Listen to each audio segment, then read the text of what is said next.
संदेशामध्ये जाण्याआधी आपण प्रार्थना करूया.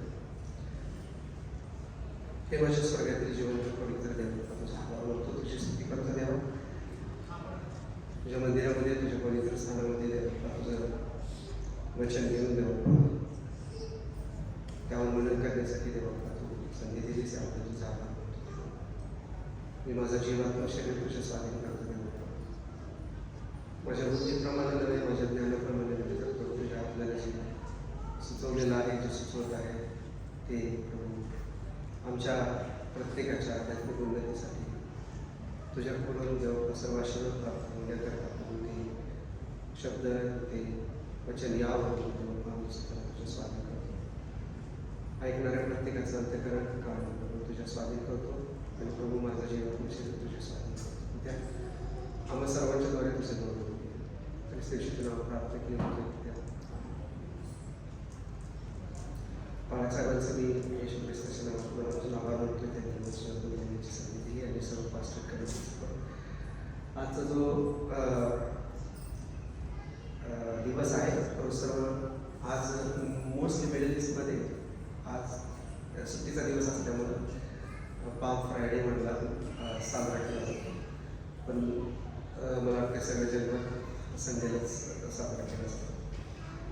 तर यामध्ये आजचे जे शास्त्रवचन दिलं होतं पाराक्रमाने ते मग त्याचा 21 अध्याय 11 वर्षांनी त्यासाठी सर्वांनी वाचलेलं आहे. आणि मी विचार करत होतो की या विषयावरती मागच्या वेळेस पारसर बोलले होते आणि खूप सुंदररित्या ते हिस्टॉरिकल बॅकग्राऊंड आणि ते ज्यूइश जे कल्चर आहे त्यामधून या वचनाकडे बसत असताना ते प्रसंग गाढवाचं त्या महत्त्व, गाढवाचं का वापरलं वगैरे हे सगळं पारसरांनी खूप सुंदररित्या सांगितलं होतं. आणि मी ते म्हणजे मी असं रिवाईज करायचा प्रयत्न करत होतो की रिवाइंड करायचा प्रयत्न करत होतो की जे पारसरांनी ऑलरेडी बोललेलं आपल्या सगळ्यांना जे माहिती आणि या विषयावरती दरवर्षी संदेश सांगणारे लोक आपल्या सगळ्यांचं माहिती आहे की चर्चेसमध्ये येतात, बोलतात. आपल्याला सगळ्यांना या सगळ्या गोष्टी माहिती. फक्त आपण काय करत आहोत की उजळणीसारखं करतो असा माझा विश्वास आहे. यामध्ये नवीन ऐकण्यासारखं मला नाही वाटत की काय आहे असं. बट स्टील देवाचं वचन प्रत्येक वेळेस आपल्याशी काहीतरी नवीन बोलत असतं, आपल्याला रेनोव्हेट करत असतं, रिन्यू करत असतं आतून आणि ते जास्त महत्त्वाचं आहे. आणि मी देवाकडे तीच प्रार्थना करतो की देवा आमच्या उन्नतीसाठी काहीतरी दे. कारण अभ्यास सांगणं किंवा अभ्यास करणं देवाच्या वचनावरती चांगली गोष्ट आहे. पण इथं आपण स्टुडंट नाही आहे कोणी आणि मी कोणी टीचर नाही की मी मला केलेला अभ्यास करू शकतो. But we are children of God.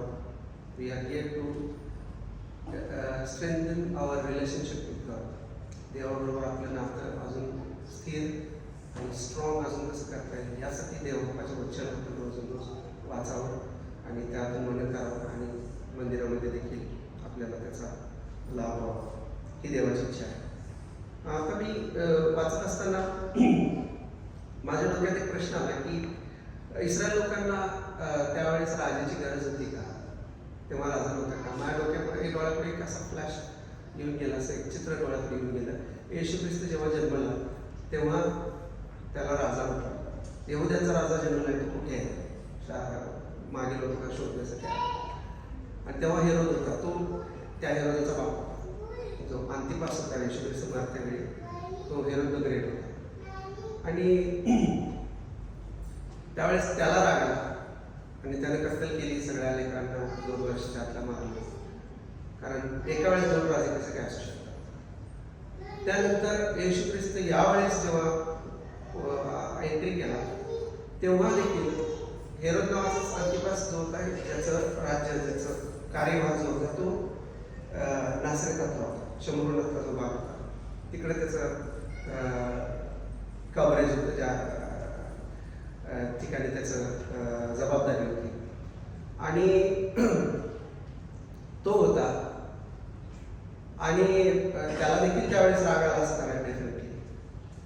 आणि नंतर येशू ख्रिस्त जेव्हा क्रूसावरती मेला तेव्हा पिलातानं त्याच्यावरती काहीतरी लिहायला पाहिजे एक गुन्हा नाही, कारण प्रत्येक क्रुसावरती मारलेल्या गुन्हेगाराला त्या क्रुसावरती मागे पाठी लावून त्याचा गुन्हा काय होता तो लिहिला जायचा.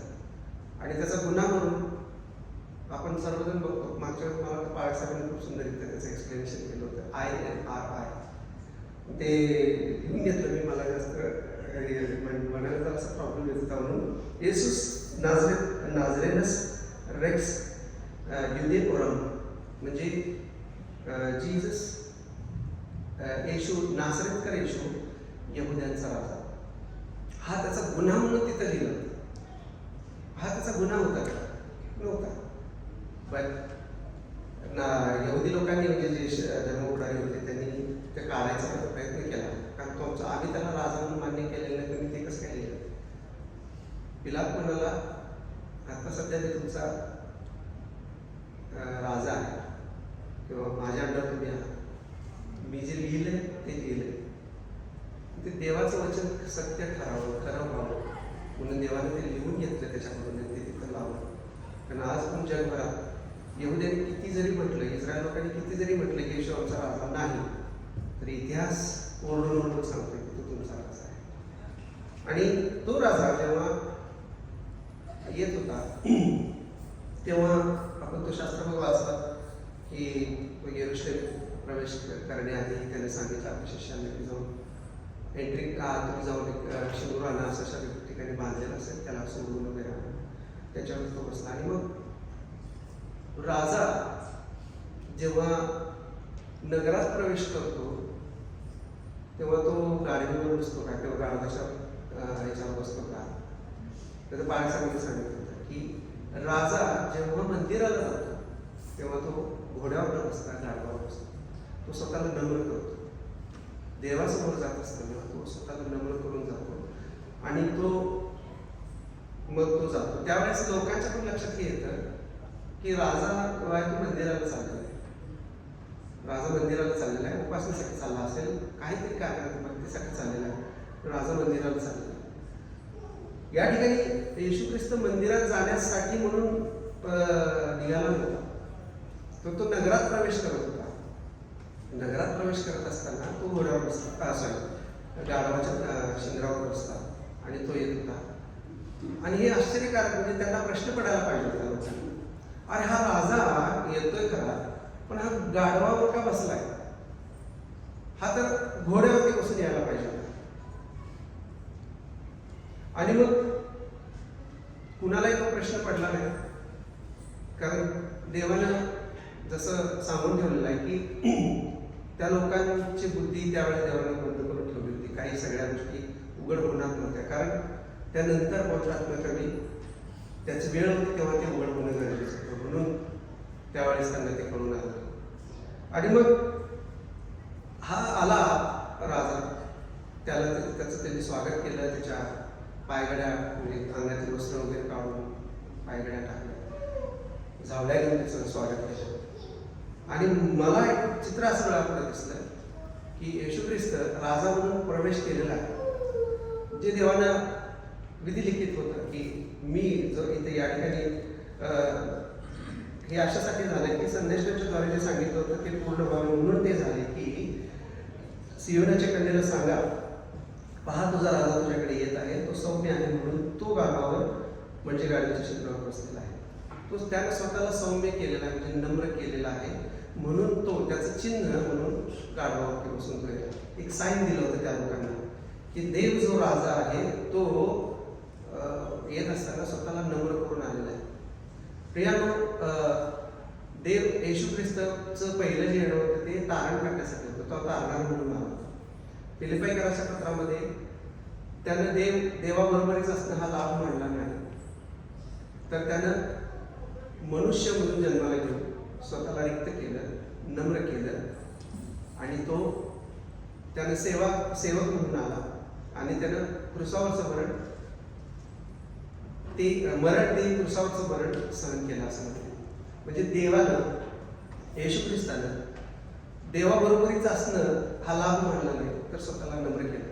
देवानं जे क्रिएशन जे केलेलं आहे त्यामध्ये देव सोडून, येशू ख्रिस्त सोडून, कारण येशू ख्रिस्त पण प्रथम उत्पत्ती असं म्हटलेलं आहे, प्रथम क्रिएशन म्हटलेलं आहे, त्याला समूह दिव्यदूत ही एक कॅटेगरी आहे. त्यामध्ये पण हिरार्की आहे, पण they are bat more greater than humans.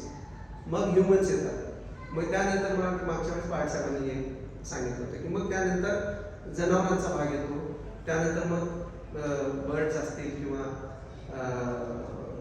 पाण्यातले मासे असतील, त्यानंतर मग झाडं आणि इथंपर्यंत की सूक्ष्म जीवजंतू, हे सगळ्यात शेवटची कॅटेगरी. असं देवाने कॅटेगराईज करून ठेवलं होतं. पण देवानं मनुष्य होणं म्हणजे स्वतःला शून्य करणं. देवानं मनुष्य होणं म्हणजे स्वतःला इतकं कमी करणं, जवळजवळ शून्य केल्यासारखं. मनुष्य तो काय की त्याची आठवण करावी, त्याचा श्वास तर त्याच्या नाकपुड्यात. एवढं क्षुल्लक असं जीवन आहे माणसाचं. ते क्षुल्लक जीवन प्रभू येशू ख्रिस्तानं घेतलं. देवाबरोबरच्या असताना आपण प्रेषितांचा मतांगीकार जेव्हा म्हणतो त्यामुळेच आपण म्हणतो की तो जो येशू ख्रिस्त देवाच्या पित्याच्या उजवीकडे बसलेला आहे, आज तो बसलेला आहे. पण त्याचं तेवढं सामर्थ्य, तेवढं त्याचं गौरव असताना त्याने स्वतःला कमी केलं आणि तो या पृथ्वी तलावर त्याला आम्हाला सोडवण्याकरता, आम्हाला पापातून वाचवण्याकरता, आम्हाला सार्वकालिक जीवन देण्याकरता, हे आपल्या सर्वांना माहिती. मला एक चित्र डोळ्यापुढे असं दिसलं की राजा एंट्री केलेला आहे, त्याचा राजवाडा होता. प्रश्न लोकांना सुद्धा पडलेला आहे की हा राजा म्हणून याला आम्ही बोलवले, पण याला आता कुठल्या राजवाड्यात घेऊन ठेवायचं? याचं राजासन आहे का ज्या राजासनावरती याला बसवलं? काहीच व्यवस्था नाही आहे. पण तो राजा म्हणून त्यांनी आपलं हे केलेलं आहे, त्याचं स्वागत तर केलंय, पण त्या राजाला राजवाडा नाही, त्या राजाला राजासन नाही. असा कोण राजा असतो? शेवटी त्याला त्याच्या पित्याच्या घरात जावं लागलं. त्याला त्याच्या पित्याच्या घरात जावं लागलं. मंदिरात तो गेला आणि मंदिरात गेल्यानंतर मग त्याला त्याची साफसफाई केली. ते आपल्या सगळ्यांना माहिती.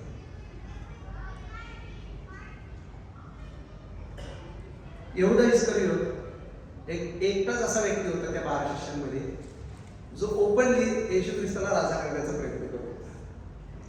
घाई गडबड तिची चालली होती. त्याच्या डोक्यात तो जैतुनाच्या याचा सिनेमात तर दाखवले ते, पण मला वाटतं बायबलमध्ये पण ते रेफरन्स असावे. ते जैतुनाच्या फांदीचं गोल करून त्याच्या डोक्यावरती घालून त्याला राजा म्हणून त्याला घोषित करायची, मात्र त्याची गडबड खूप चालली होती. कारण तो त्याच्या डोक्यात तो एक आपल्या कसे इंडियाचं जसं फ्रीडम फायटर्स होते त्यापैकी एक तो आहे असं बायबलच्या स्कॉलर्स मत आहे की तो फ्रीडम फायटर्सपैकी एक होता आणि त्याला रोमी सत्तेविरुद्ध लढायचं होतं आणि तशा पद्धतीने लढून ते जिंकून घ्यायचं होतं.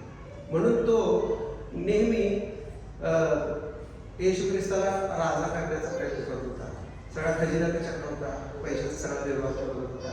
म्हणजे त्याचं लक्ष सगळं जगिक दृष्टिकोनातून जे राज्य, जो राजा, त्याचे सगळे सहकारी म्हणजे राजवाड्यातले ते लोक आणि हे सगळं त्याच्या डोळ्यापुढे ते चित्र होतं.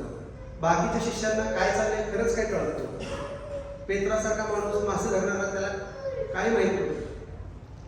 आणि अशा परिस्थितीत येशू ख्रिस्त जेव्हा आला आणि आल्यानंतर हे सगळं चित्र असं डोळ्यापुढं त्याच्यावरतं की मी आलोय खरा, पण मला राजवाडा पाहिजे ना, मला राजाचं नाही. माझ्या पित्याच्या घरात मला जाणं गरजेचं आहे. पण तो पित्याच्या घरात गेला आणि तिथं चाललेला बाजार बघून त्यानं ते सगळं उद्ध्वस्त केलं आणि स्वच्छ केलं. आणि हे सगळं घडणं हे आधीच ठरवून ठेवलं होतं देवाने. हे घडणं गरजेचं होतं. त्यानंतर काय झालं, जर आपण 23वा अध्यायापर्यंत जाऊ, एक मी काय केलं की महाराष्ट्रामध्ये हा जो रेफरन्स दिलेला आहे तेवढ्या पुरतं न वाचता मी 21वा अध्यायापासून 23वा पूर्ण अध्यायापर्यंत सगळं वाचलं.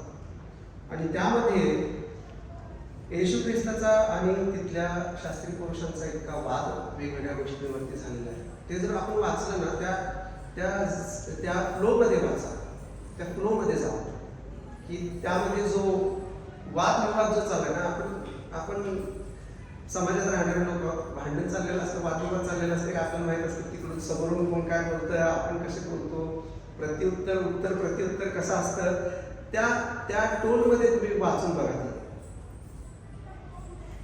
आणि सगळ्यात शेवटी जेव्हा येशू ख्रिस्त म्हणतो अहो शास्त्र्यांनो पुरुषांनो ढोंग्यांनो, हा शब्द प्रयोग 7 वेळा केलेला आहे. त्यानंतर त्या म्हणतो की अहो आंधळ्यांनो आंधळ्यांच्या वाटाड्यांनो, आंधळ्यांनो असा शब्द प्रयोग त्याने 4 वेळा केला.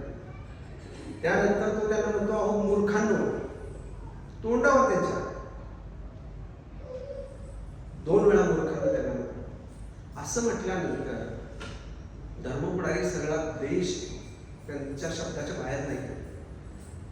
त्यांना जर असं कोण म्हटलं तर त्या व्यक्तीचं काय हाल होईल. त्यामुळे येशू ख्रिस्ताला क्रुसावरती मारण्याची वेळ आली होती. म्हणून येशू ख्रिस्तानं जे त्यांना बोलायचं होतं ते सगळं क्लिअरली ओपनली त्यावेळेस सगळं बोलून सांगितलं. ज्याचा परिणाम हा झाला की त्याला क्रुसावरती खेळण्यासाठी त्यांना जोर आला आणि त्यांनी सगळा प्लॅन त्यांचा ऍक्टिव्हेट केला.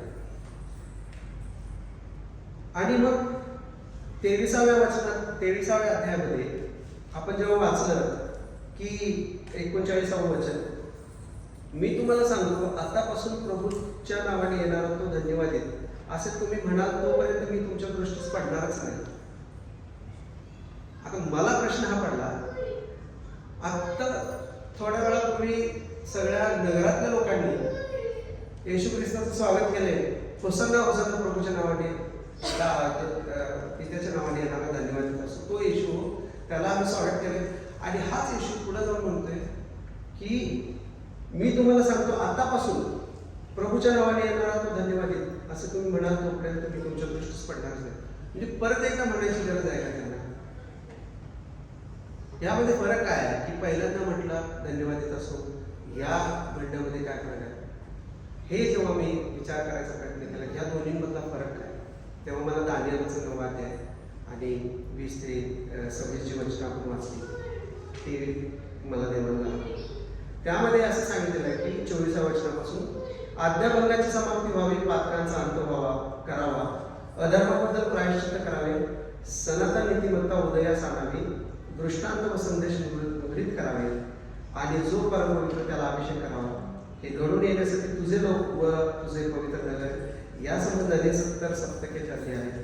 ते कळून येऊ दे व समजून घे की यरूशलेमचा जीर्णोद्धार करण्याची आज्ञा झाल्यापासून अभिषिक्त अधिपती असा जो तो येईपर्यंत 7 सप्तकांचा अवकाश आहे व 62 सप्तके लोटल्यावर धामधुमीचा काळ असताही नगरवर असते खंदक यासह बांधतील.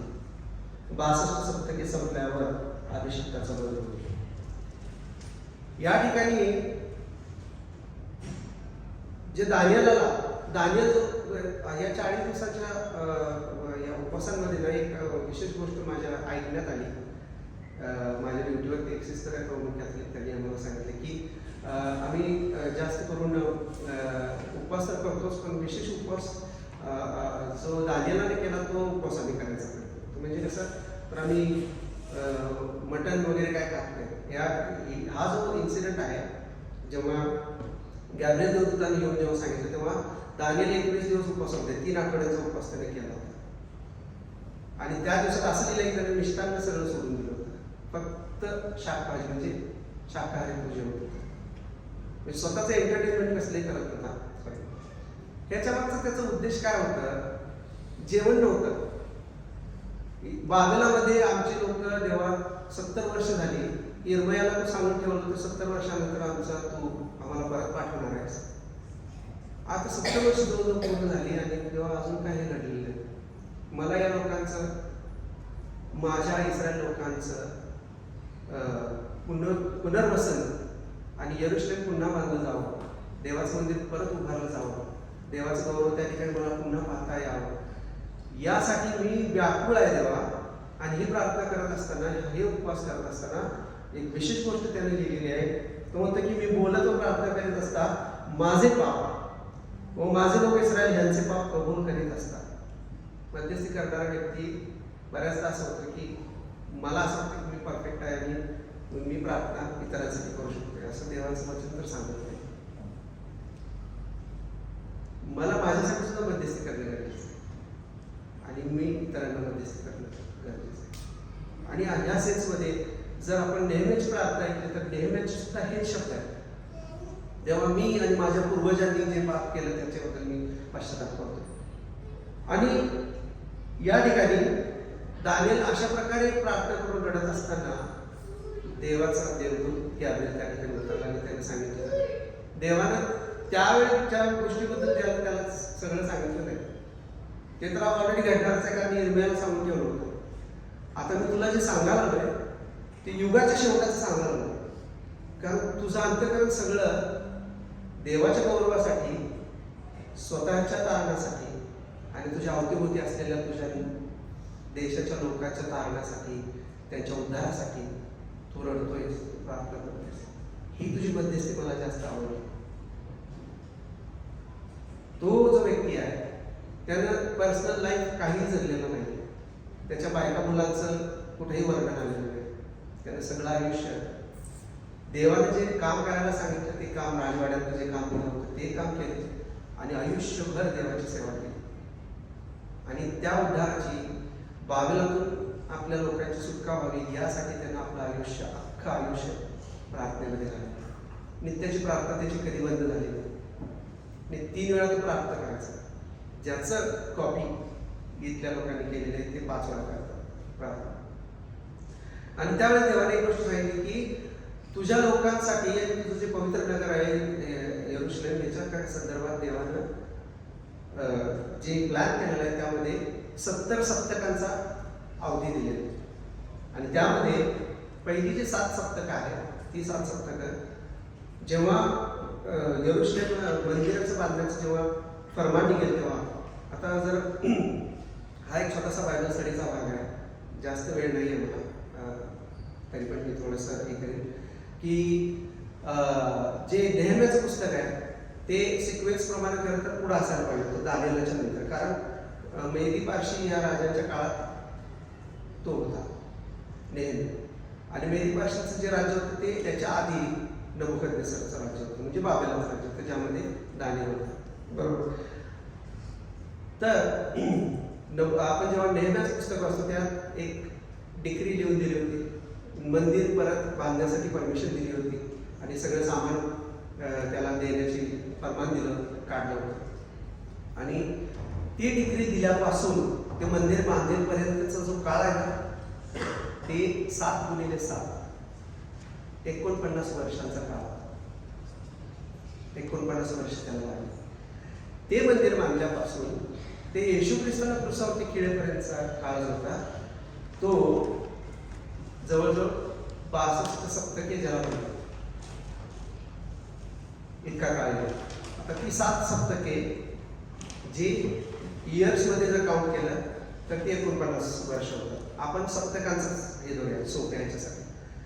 तर ती 7 सप्तके ज्यामध्ये मंदिर बांधून झालं, मंदिर बांधल्यापासून येशू ख्रिस्ताला क्रूसावरती खिळेपर्यंतची 62 सप्तके, 62 आणि 7 किती झाले?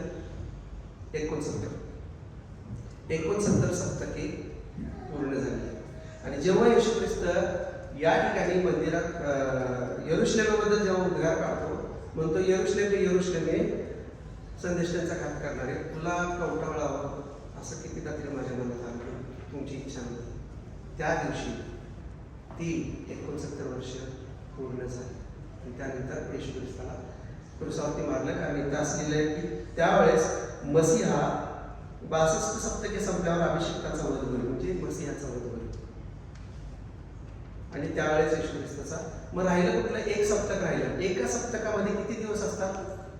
7 दिवस असतात. म्हणजे 1 सप्तक म्हणजे 7 वर्ष. उरले किती? 7 वर्ष राहिले. 1 आठवडा फक्त इस्रायल लोकांचा राहिलेला. आणि प्रियानो, या फेजमध्ये हे जे 69वं वर्ष आणि 70वं वर्ष यामध्ये मंडळी आहे जे जुन्या कराराच्या संदेशापासून देवाने गुप्त ठेवलं. मंडळी जसं मला वाटते पाळायचं पाहिलं ते आपल्याकडे पास्टर जॉन्सन त्यांनी प्रश्न विचारला होता की जुन्या करारातील मिस्ट्री काय आहे. आम्ही बरंच काही बायबलची मिस्ट्री काय सांगत होतो, हे म्हणजे काय देते मंडळी हे रहस्य. जुन्या करारातल्या लोकांना मंडळीबद्दल जास्त ही जी मंडळी आहे येशू ख्रिस्तामध्ये जी जन्मली, क्रुसावरती जेव्हा भाला उसकला त्याच्यातून रक्त आलं, जसं आदाम झोपला आणि त्याच्या कुशीतून हवा निर्माण झाली, तसा येशू ख्रिस्त क्रुसावरती जेव्हा झोपला तेव्हा त्या भाला उसकला, त्याच्या कुशीतून जी निर्माण झाली ती हवा म्हणजे मंडळी, येशू ख्रिस्ताची मंडळी. आणि या पेजला 69 आणि 70च्या मधला जो काळ आहे तो कृपेचा काळ आहे, ज्यामध्ये आज आपण आहोत. आणि यानंतर जेव्हा मंदिर बांधलं जाईल आणि मंदिराचं कामकाज सुरू होईल तेव्हा कृपेचा काळ संपला, तेव्हा मंडळी पृथ्वीवरती नसतात. त्यानंतर जे होईल सुरू परत जे शेवटचं सप्तक आहे त्याबद्दल दानिएलला काय सांगितलं देवाने 27व्या वर्षामध्ये, तो पुष्कळ लोकांबरोबर 1 सप्तकाचा पक्का करार करील, अर्धा सप्तकापर्यंत तो यज्ञ व अन्नबली बंद करेल, उद्ध्वस्त करणारा अमंगलाच्या पंखावर आरूढ होऊन येईल व ठरलेल्या समाप्तीपर्यंत उद्ध्वस्त करणाऱ्यावर कोपाचा वर्षाव होईल. आता या ठिकाणी आपल्याला सगळ्यांना माहिती आहे जे येणारं संकटाचा काळ जो आहे त्यामध्ये 2 भाग आहेत, संकटाचा काळ, महासंकटाचा काळ. आणि मध्ये जो अँटिक्राइस्ट आहे तो बंद करणार आहे 3.5 वर्ष झाल्यानंतर.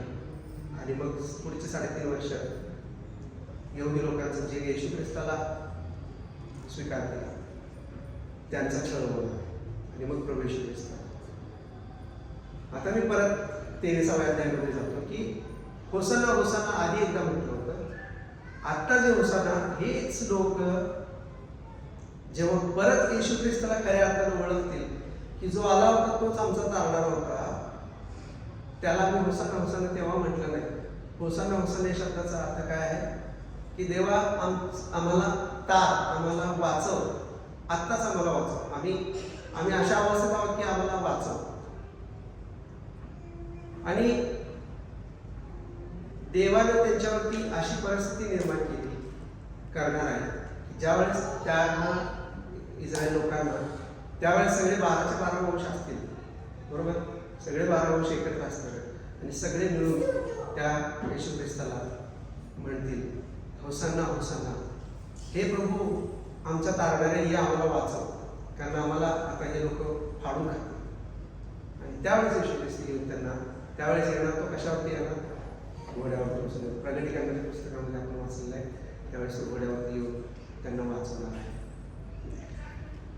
यहुदी लोकांचा ख्रिस्ती लोक विनाकारण द्वेष करतात. त्यांनी येशू ख्रिस्ताला क्रुसावरती मारलं, त्यांनी हे केलं. पाऊल म्हणतोय त्यांनी जर धिक्कारलं नसतं तर ती सुवार्ता आपल्यापर्यंत पोहोचली असती का, आपण त्याच्या राज्याचे भागीदार झालो असतो का.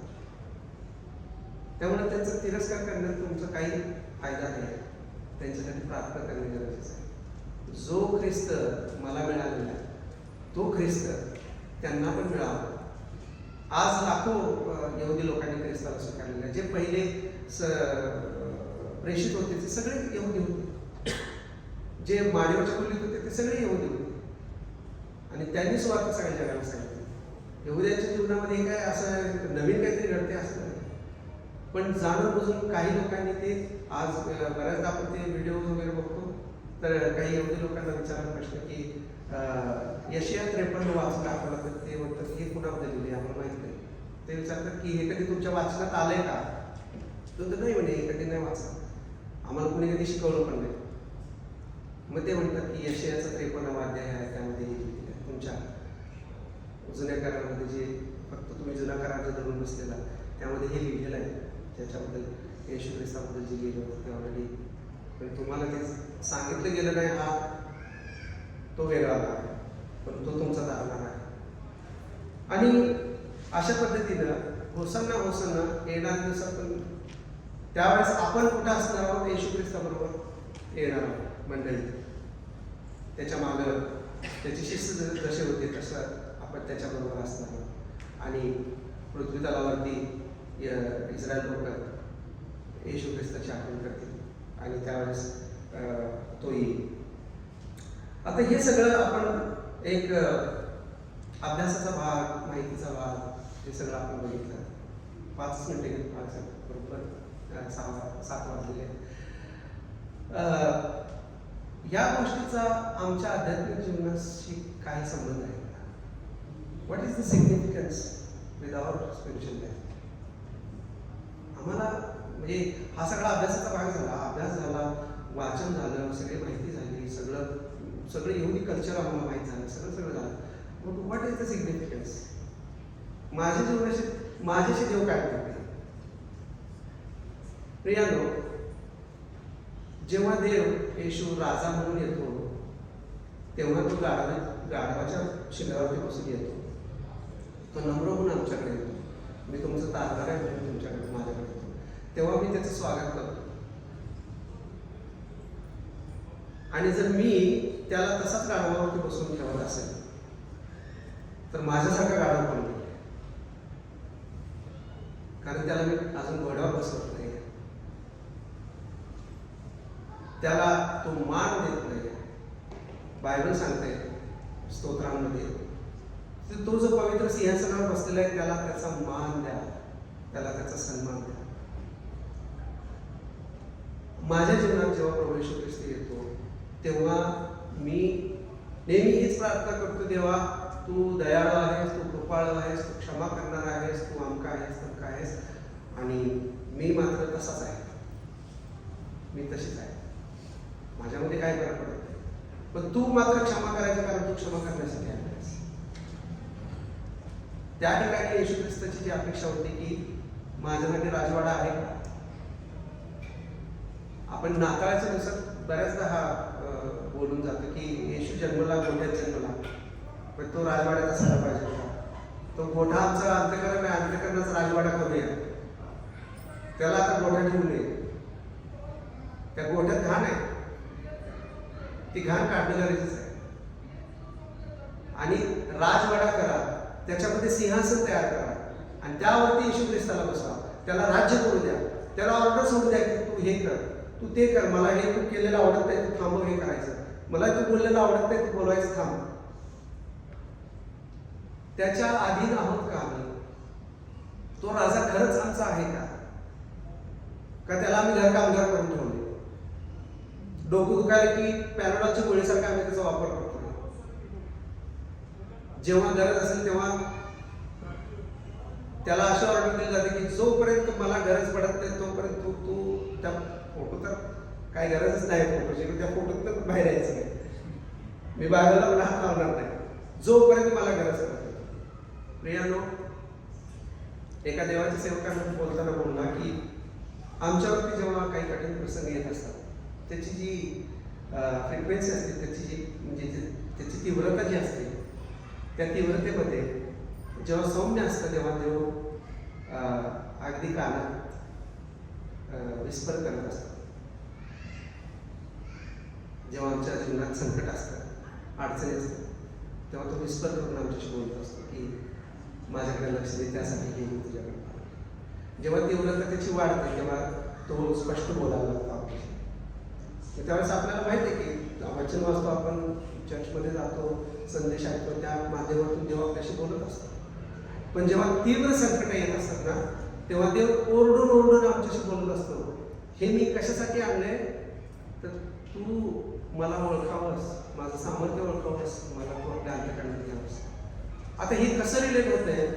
आपण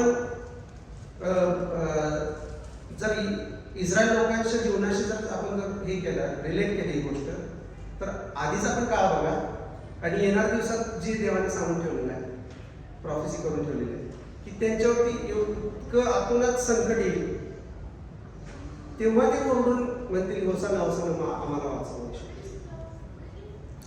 आज आमच्या जीवनात संकट नाही आहे, देवाला धन्यवाद.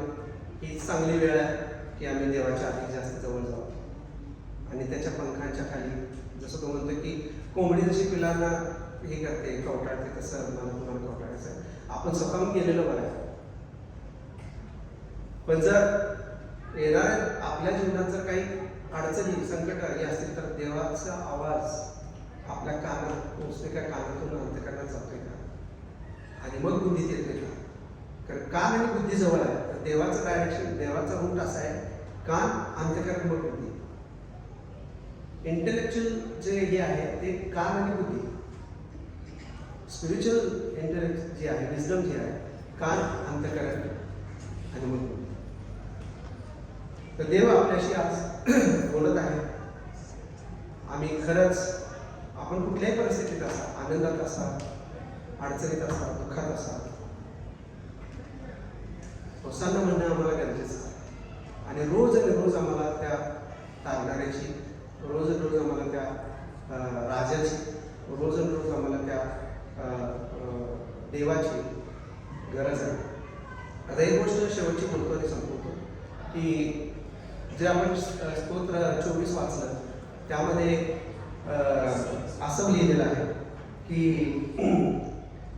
अहो वेशनो आपल्या कमानी उंच करा, पुरातन द्वारे उंच व्हा. म्हणजे प्रतापशाली राजा आहे. हा प्रतापशाली राजा कोण? युद्धात पराक्रमी तो यहोवा. आता येशू ख्रिस्त जेव्हा होसाना होसाना म्हणजे या दिवशी येशू ख्रिस्ताचा जेव्हा प्रवेश झाला तेव्हा हे ट्रायम्फंट वर्ड बद्दल मी जरा विचार करतो. तो ट्रायम्फंट वर्डचा अर्थ आहे विजयोत्सव.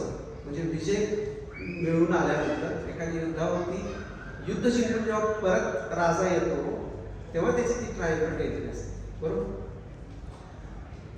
आणि हा शब्द प्रयोग सगळीकडे आहे. म्हणजे मी असं नाही म्हणत की आपल्या चर्चेमध्ये काहीतरी चुकीचं लिहिलं असं म्हणत नाही. हे सगळे लहान असल्यापासून मी ऐकलं. आज पहिल्यांदा मला त्याचा तो प्रश्न पडला की येशू ख्रिस्तात कुठलं युद्ध लढला होता त्यावेळेस? तो क्रुसावरती पण अजून गेला नव्हता. मग त्याची एंट्री जी होती ती ट्रायम्फंट एंट्री होती का? ती नव्हती. ती सौम्य एंट्री होती. त्याची सौम्य एंट्री होती. त्याची ट्रायम्फंट एंट्री कुठली होती?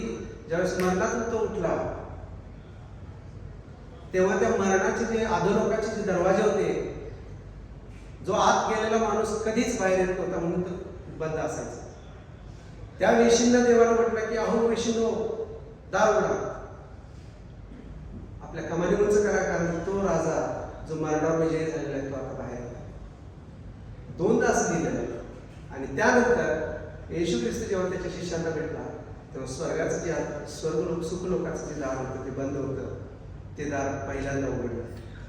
आणि तिसऱ्यांदा जे होणार आहे तो प्रत्यक्षात जेव्हा येशू ख्रिस्त येईल तेव्हा पूर्वेकडचा जो दरवाजा आहे मंदिराच्या, तो दरवाजा आज सुद्धा बंद आहे. त्यावेळेस वरून देव आज्ञा करेल, पुरातन द्वारांना उघडा, उंच व्हा, कारण हा प्रतापशाली राजा येत आहे. तो येशू ख्रिस्त येत आहे.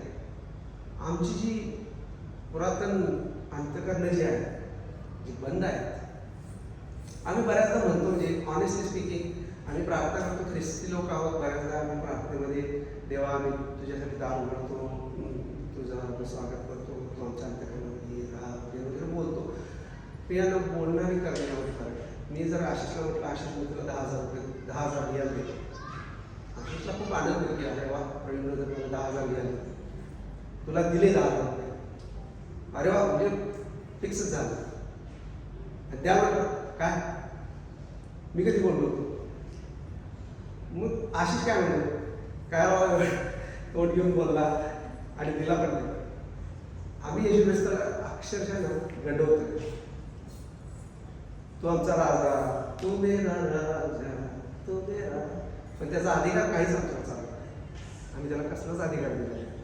आमचं उठणं बसणं रोजचं सेमच आहे. आमचं बोलणं सेमच आहे. आम्ही एखाद्याचा तिरस्कार सेमच करतो. आम्ही एखाद्याला मागायला शिवाय सेमच देतो. फक्त मंदिरात आल्यानंतर देवा खरंच तुला माणूस खूप तो मोठा आहे. देवाला या हिपोक्रेसीचा राग आहे. आणि आपण, मी स्वतः आणि आपण सगळेजण त्या राजाला खरंच सन्मान देऊया आणि होसाना म्हणून आपलं स्वतःचं तारण साधून घेऊया आणि आपल्या कुटुंबाचं तारण साधून घेऊया आणि आपल्या मंडळीचं आणि आपल्या संपर्कात येणाऱ्या प्रत्येक व्यक्तीचं तारण होण्यासाठी आपण देवाच्या राज्याचे कार्य केले.